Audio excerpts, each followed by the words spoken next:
តែឯងមែនទេគ្រប់គ្នាកើតមកតែឯងមែនទេមែនទេយើងកើតមកតែឯងមែនទេស្លាប់ទៅវិញតែឯងមែនទេរស់រាល់ថ្ងៃហ្នឹងតែឯងដែរទេឃើញតែរស់រាល់ថ្ងៃតែឯងនៅបើនិយាយពីកើតតែឯងយល់ស្លាប់ទៅតែឯងយល់ប៉ុន្តែរស់នៅដូចមិនតែឯងដូចមានគ្នារាល់ថ្ងៃក្នុងចិត្តយើងណាយើងថាដូចជាមានគ្នាមែនទេចឹងហើយបានជារាល់ពេលយើងចែកថាពេលអង្គុយជុំគ្នាយើងអាចអត់ខ្លាចខ្មោចទេដល់អង្គុយម្នាក់ឯងក្នុងព្រៃខ្លាចខ្មោចមិនបានមានអារម្មណ៍អញ្ចឹងមកពីការយល់ថាជីវិតនេះគឺតែឯងនឹងអត់តំយល់ទេប្រសិនបើយល់ថាជីវិតនេះគឺតែឯងតាំងពីកើតរហូតមកដល់រាល់ថ្ងៃរហូតទៅដល់ស្លាប់ទៅវិញទោះបីញាតិញោមនៅក្នុងតំបន់ណាកន្លែងណាក៏អត់ភ័យដែរមែនទេប៉ុន្តែរាល់ថ្ងៃនៅព្រៃខ្មោចច្រើនមិនក៏ដោយបើមានគ្នា4 10 20នាក់អត់ខ្លាចទេមែនទេព្រោះមានគ្នាយល់ថាមានគ្នាតែបើនៅតែឯងហើយខ្មោចងាប់ពី3នៅជុំវិញនោះមិនដែរអត់នៅទេព្រោះយល់ថាអត់គ្នាមែនទេសំបីតែខ្មោចងាប់ផ្ទះយើងហ្នឹងតែអាចារ្យមិនមកញាតិមិនមកនៅតែឯងខ្មោចប្តីខ្មោចប្រពន្ធនឹងក៏ដោយប្រពន្ធអោបទ្រូងហ្នឹងស្លាប់ហើយអាចារ្យមិនព្រមងាយមកហ្នឹងចាំតែហ៊ាននៅមែនទេដល់បានគេមក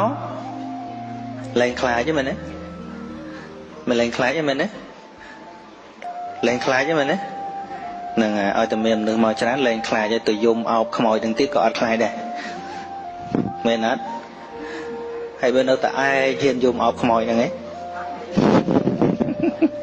អត់ទេអញ្ចឹងពាក្យថាតែឯងហ្នឹងយើងទាំងអស់គ្នាទាំងអាត្មាទាំងញាតិញោមហ្នឹងវាចូលអត់តន់ទៅដល់ពាក្យថាតែឯងហ្នឹងឯង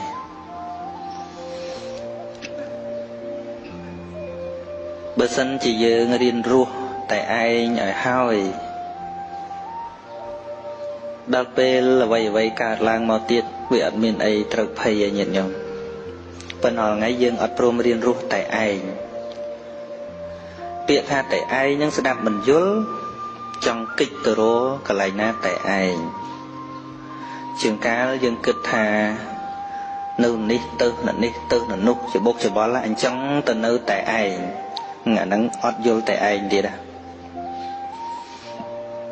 តើដូចម្ដេចដែលហៅថាបុគ្គលតែឯងញាតិញោមរស់ហ្មិចទៅដែលថាយើងរស់នៅក្នុងសង្គមក្រុមគ្រួសារមានកូនមានប្រពន្ធធម្មតាមកវត្តមកវាមានមនុស្សច្រើនប៉ុន្តែយើងរស់នៅរបៀបតែឯងប៉ុន្តែមិនមែនបានន័យថាយើងឈប់រាប់អានអ្នកដទៃទេនៅតែរាប់អាននៅតែរាប់រកនៅតែសង្គ្រោះគ្នាប៉ុន្តែរស់នៅរបៀបតែឯង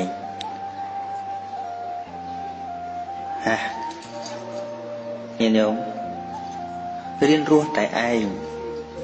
កាលណាញាតិញោមរៀនរស់តែឯងបានរៀនណាអានឹងវាកើតពីការរៀនពីការវឹកហាត់ទៅនៅពេលដែលបែកបាក់ប្រត់ប្រាស់ឬក៏រឿងអីដែលវាកើតឡើងមកវាអត់ចម្លែកទេពីព្រោះដឹងថាតែឯងរួចហើយរស់មិនចេះរស់តែឯងនៅថ្ងៃហ្នឹងសំដែងឲ្យចេះរស់តែឯងរស់តែឯងធៀបពិតយើងរស់តែឯងស្រាប់ហើយប៉ុន្តែយើងវាអត់បានតាមតន់ថាយើងរស់នៅតែឯងវាទៅគិតថារស់នៅមានគ្នាធៀបពិតយើងរស់នៅតែឯងរួចហើយទាំងអស់គ្នានឹងទាំងអាត្មាទាំងញាតិញោមតែឯងរួចហើយអាត្មានិទានរឿងមួយកាលសម័យព្រះអង្គគង់នៅមានភិក្ខុមួយអង្គហ្នឹងលោកមានប្រកដីនៅតែឯងលោកទៅបិណ្ឌក៏ម្នាក់ឯង ឆាន់ក៏ម្នាក់ឯងឈរចង្ក្រមសឹងគង់ចម្រើនធម៌តែឯងមកលោកមិនដែលជាបុកច្បល់ជាមួយគេទេរហូតដល់ល្បីភិក្ខុទាំងឡាយហ្នឹងសរសើរថាភិក្ខុហ្នឹងគឺជាភិក្ខុត្រាច់ទៅតែឯងលោកមិនរវិលវល់អីល្បីរហូតឮដល់ព្រះសម្មាសម្ពុទ្ធព្រះអង្គក៏សាកសួររឿងហ្នឹងបានព្រះអង្គត្រាស់ថាតថាគតមិនឲ្យឈ្មោះថាបុគ្គលដែលដេកម្នាក់ឯងដើរម្នាក់ឯងអង្គុយម្នាក់ឯងហូបម្នាក់ឯងឆាន់ម្នាក់ឯងអីឬក៏ត្រាច់ទៅកាន់ទីណាតែម្នាក់ឯងហ្នឹងឈ្មោះថាជាបុគ្គលត្រាច់ទៅតែឯងទេឃើញទេមនុស្សដែលមិនពាក់ព័ន្ធនឹងសង្គមមិនដែលដឹងរឿងសង្គមនៅតែឯងនៅតែក្នុងព្រៃហ្នឹងព្រះអង្គថាមិនតន់ឈ្មោះថាជាអ្នកត្រាច់ទៅតែឯងទេញាតិញោមមិនទៅណោះអាមិនបានឈ្មោះថាតែឯងទៅងាប់ឯអាមិនណាទេតន្ទីចេះថ្ងៃហ្នឹងប៉ុន្តែឲ្យញាតិញោមចាំមិនបាច់ច្រើនទេតន្ទីក៏បានដែរអ្នកដែលគេស្ដាប់ធម៌សម័យព្រះឲ្យសម្រេចគុណធម៌ខ្លះគេមិនស្ដាប់ច្រើនទេប៉ុន្តែសំខាន់ស្ដាប់យល់ឃើញច្បាស់ហើយញាតិញោមជួនកាលមុនលោកទេបន្តិចបានទេទីទៀតមកប៉ុន្តែអត់យល់លីងឥឡូវច្រើនមិនសំខាន់យល់ឥឡូវភិក្ខុនឹងរឿងភិក្ខុហ្នឹងលោកដើរតែឯងអង្គុយតែឯងដេកតែឯងអត់រវល់មួយពីណាទាំងអស់ប៉ុណ្្នឹងហើយពុទ្ធថាបុគ្គលបែបហ្នឹងមិនឈ្មោះថាជាអ្នកត្រាច់ទៅតែឯងទេយល់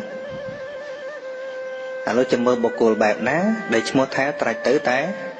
ឯង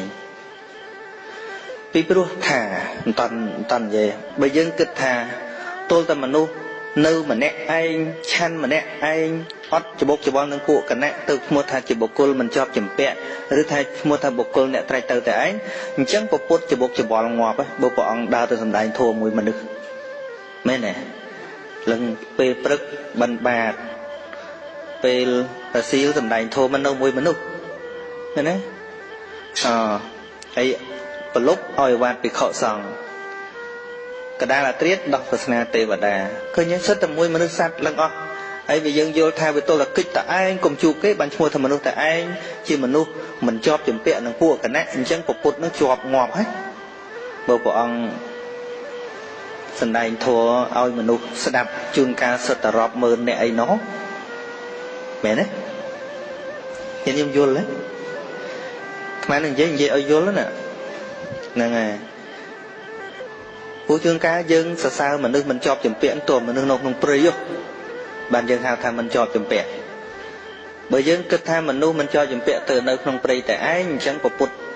ជាប់ចម្ពាក់ងាប់ឥឡូវកុំវែងឆ្ងាយពេកថាតើបុគ្គលដែលឈ្មោះថាតែឯងជាបុគ្គលបែបណាសូម្បីព្រះសម្មាសម្ពុទ្ធណាញាតិញោមព្រះអង្គកំពុងគង់សម្ដែងធម៌ខាងមុខបរិស័ទដ៏ច្រើនប៉ុន្តែបតីព្រះអង្គតែឯងសុទ្ធហ្មងព្រះអង្គមិនដែលមានអារម្មណ៍ថាមានមនុស្សច្រើននៅជុំវិញព្រះអង្គទេទីណាដូចទីណាទីក្រុងដូចជនបទបតីព្រះអង្គស្មើហ្មងចឹងបានព្រះអង្គបរិនិព្វានប្រសូតឯក្នុងព្រៃឬក៏ទីក្រុងអត់សំខាន់មែនទេហើយធាតុពិតព្រះអង្គប្រសូតទាំងព្រៃបរិនិព្វានព្រៃទៀតណាត្រាស់ដឹងព្រៃទៀតហើយកន្លែងបរិនិព្វានអនន្តថាព្រះអង្គហើយកុំបរិនិព្វានព្រៃចឹងអីទៅបរិនិព្វានក្នុងនគរទៅបានព្រះអង្គថាទីណាជានគរពិតប្រាកដហើយទីណាជាព្រៃពិតប្រាកដយើងរាប់ពាន់ឆ្នាំមុនកន្លែងហ្នឹងអត់មានមនុស្សទេមែនទេហ្នឹងហើយរាប់ពាន់ឆ្នាំទៅក្រោយដឹងមានទៀតអត់ទេយើងមើលដូចវត្តចេតពុនរងរឿងសម័យព្រះអង្គឥឡូវទៅណាអស់ហើយនៅសល់គ្រឹះហ្នឹង